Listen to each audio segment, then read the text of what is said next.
তালের বিচি, এটার ভিতরে একটা শ্বাস হয়, তো সেটা বের করে রান্না করে খেতে খুব ভালো লাগে। তো আমরা আজকে তালের বিচিগুলো কাটবো আর আপনাদের সাথে শেয়ার করব যে এটা তাল খাওয়ার পরে বস্তা ভরে রেখে দিতে হয় একটা ছায়া জায়গায়, তাহলে এটা এই যে এরকমের হওয়ার পরে ভিতরে একটা সাদা শ্বাস হয়, সেটা কেটে সুন্দর করে পরিষ্কার করে তারপর রান্না করে খেতে হয়। আপনাদের সাথে একবারে লাস্ট পর্যন্ত শেয়ার। আপনারা কেউ কখন এভাবে তালের শ্বাস খেয়েছেন কিনা অবশ্যই জানাবেন। এখন দিতে কাটুন, শুধু শুধু খাওয়া যায়, আর রান্না করে খেলে আরো ভালো লাগে। দুধ দিয়ে রান্না করে খেলে, চিনি দুধ দিয়ে।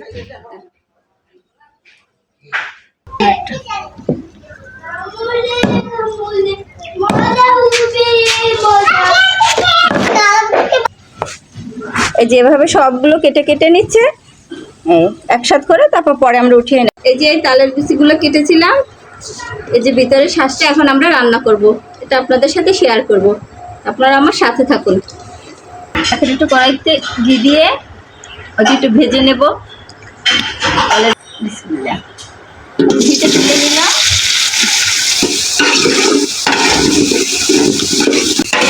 ঘিতে টানলে এটার ঘ্রাণটা অনেক ভালো আসবে আর খেতেও খুব ভালো লাগে। ঘিয়ের ঘ্রাণের জন্য একটু হালকা ভেজে নিয়েছি। এখন আমরা একটা তুলে একটা রান্না বসাবো।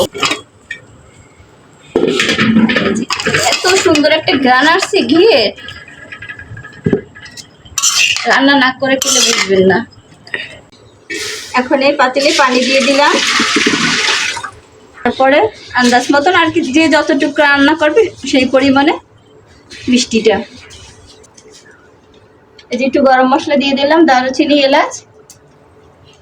এখন এটা ফুটে উঠুক। ফুটে উঠলে দুধটা অনেকে লিকুইড দুধ দিয়েও রান্না করে, তো আমি পরে দিব। আর এখানে আমি নারিকেলটা দেবো। আমার যেহেতু নারিকেলের ফ্লেভারটা ভালো লাগে না, এজন্য নারিকেলটা দেবো না। নারিকেল বাটাটা অনেকে নারিকেল দিয়েও রান্না। এই যে পানি একেবারে ফুটে উঠেছে। হ্যাঁ, এখন আমরা এই তালের শ্বাসগুলো দিয়ে দেবো। এই যে দেখুন এটার মধ্যে এটার চিনি মশলা সব ফুটে অনেকক্ষণ ফুটানোর পরে তারপরে এই যে তালের শাঁসগুলো দিয়ে দিলাম। এরপর এইটা ফুটে উঠলে তারপরে আমরা গুঁড়ো দুধটা দিয়ে দেবো। আসলে গুঁড়ো দুধটা একটু বেশি দিলেই ভালো লাগে, আমার কাছে খুব ভালো লাগে গুঁড়ো দুধটা।